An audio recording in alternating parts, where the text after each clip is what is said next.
You see, there be a metaka assembly say we a politician, and now we a Ghanani. Now you hate to be criticized, then never take public position. Because the moment ubeji a buying position, no matter what, either or power, we need power, no matter what, you will be criticized. Sanity. But there are some people in this country people don't understand it. Here, the moment I obey public position, no, then now then what introduce you to criticism. No matter what, people will talk about your job, either past or present. Manasseh Azuri, I make a post to be on social media. I just say, papa we Mr. Kwati dinner time #1. Na di asem na aba. Yeti ha. Ebra na MPP wo power no yeti krom ha. Me ka kire mu say enkrofo every power na ebetin nsem. Yeti krom ha ebra na MPP e wo power no. Mukai say omuka say omu de contract bi ama nkrofo bi say omu ye free Wi-Fi e was senior high schools ahodo across Ghana. You see internet connectivity near yi enti omu ma contract say omu enye free Wi-Fi e was senior high schools across the nation. Now this man was the PRO, public relations officer at the Ghana Education Service, and I say education ministry because Yewra Duchum was the education minister until this man was the PRO, Mr. Kwati. Now, 4th estate for a investigation be found. Emma, the education ministry, ever captured the public say omun disregarded. That was 2024. Now, a year later, 2025, Muneway, Auditor General confirmed say, sir, free Wi-Fi contract na education minister Edema say yenyeno abo Ghana ka 430 million cedis. Ena omudi Mr. Kwati photo atuso because ono na ye PRO di ma Ghana Education Service time na MPP sorry Minister of Education time na MPP wo power no nti ono ena ebe kan say they should disregard it. Ena a year later 4th estate for investigation on we ye no Auditor General be confirm say ampa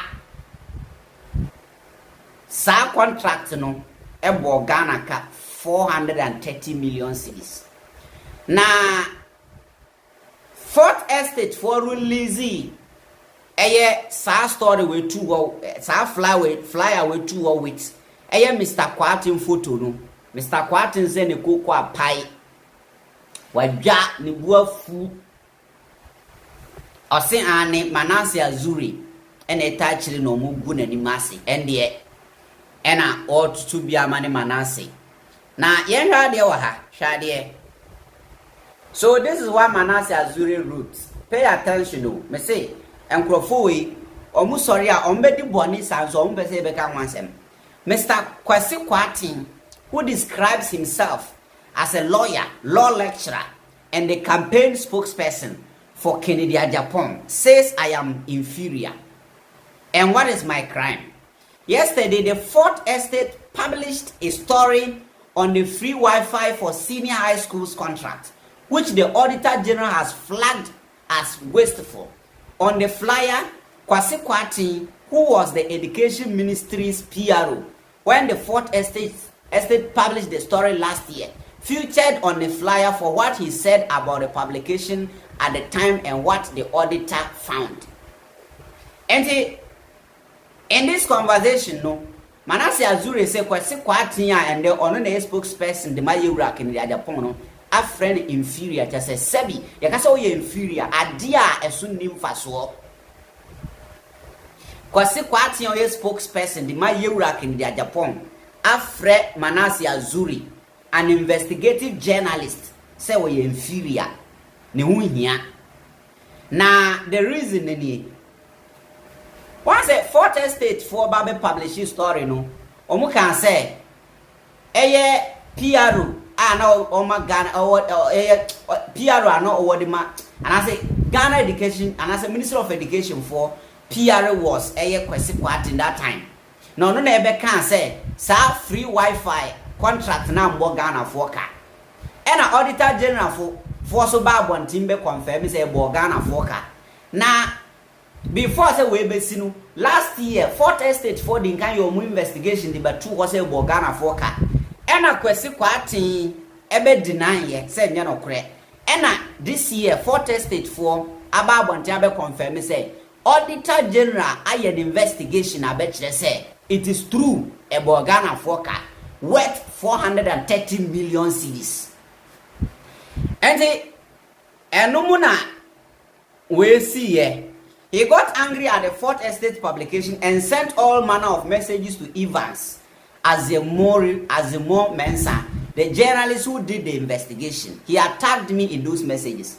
And you know, Mr. Kwesi Kwati and all your PRO, Edema, Minister of Education and the MPP, Nubufu ye. Sending some the attempts and did my fourth estate. MIB Kokan Branty be friend Evans Manasseh. I don't know say Evans Manasseh now will join news and I mean to me today.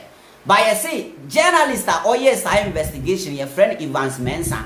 Now the fourth estate for na a year Juma. Now he was the person that investigated his story no. And in those messages not sending my Evans Manasseh no. And I all attacking Manasseh Zuri a woman. Now further from there no look at what happened. Shadie. Evans Manasseh told Mr. Kwati that I had left the fourth estate even before the first story was published. So I had no hand in the publication of the original story and yesterday's publication that provoked Mr. Kwati. Evans is no more at the fourth estate and has no hand in the current publication.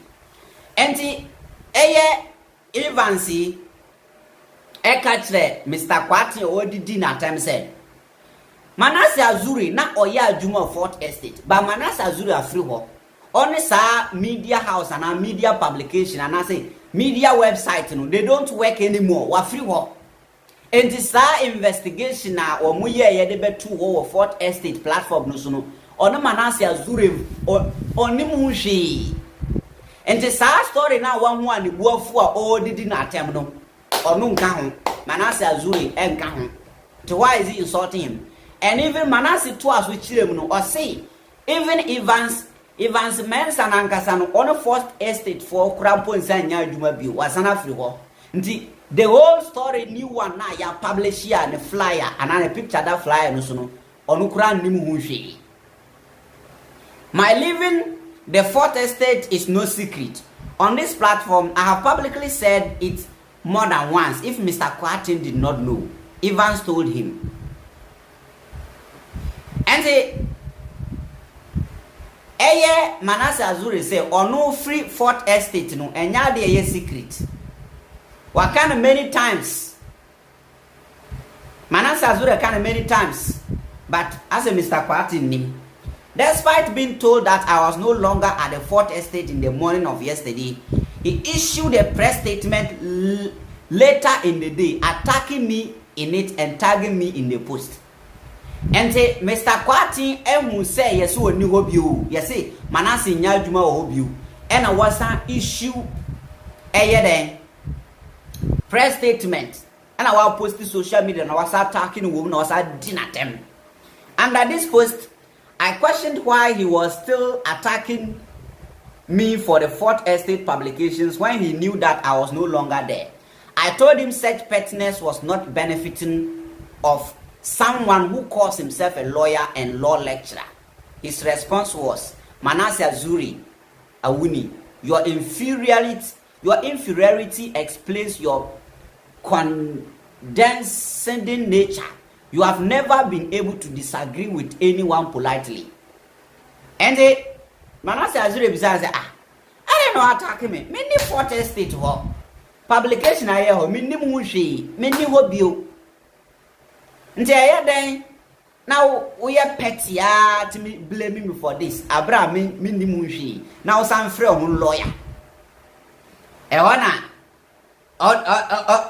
or respond say and Manasseh Zuri inferiority explanations na odiba na echire ne suba ni pabanya oye. Na Manasseh Zuri die only obian disagree in a polite way that time biano a harsh way. That was statement or make here. I say Manasseh Azuri, okay, my viewer. What is polite about harassing someone you know has no hand in a publication and falsely accusing him? And apart from the fact that his surname is Kwati and mine is Awuni, I don't understand why Kwati believes I am inferior. And I say polite way ben harassing someone because what be try sema family home and a media house na publish here no me ni ho bio so they no blame me for that na obisa say dey na odin de kwati na me medin dia Awuni na Awuni say we are better than me na we frame inferior. If a white man had told him this, wouldn't he have called that racism? Just say enye say you bruni a friend sa and go on friend say racism.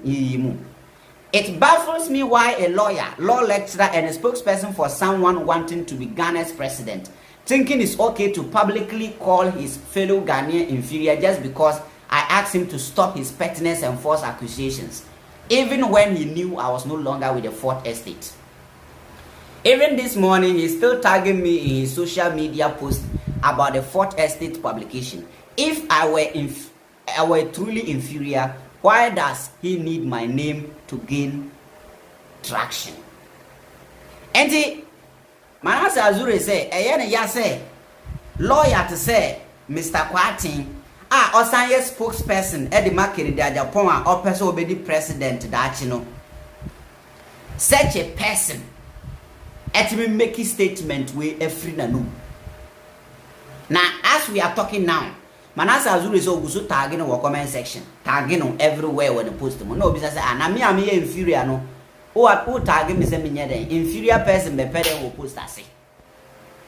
So you see, you catch them say enkrofo free power e betin sem. You see free Wi-Fi now you see the my contract no e Ghana 430 million cedis. A scandal kese. Fourth Estate 4-year investigation. Papa we be deny and the auditor general say no correct e Ghana ka 430 million. Now we are Ghana niya. Now what be sound say right now no 430 million cedis na bo Ghana ka no e ko wan botom sas ka no wahi nipa na ji contract na wanye waye na Binance ya na ka ana why how can they explain? Auditor general na account auditor general juma so be audit aban juma o maye and bring out the evidence and then a can sika o ma waste wom. Yes, this contract no aban waste 430 million cedis. Where the money go there? Otilo.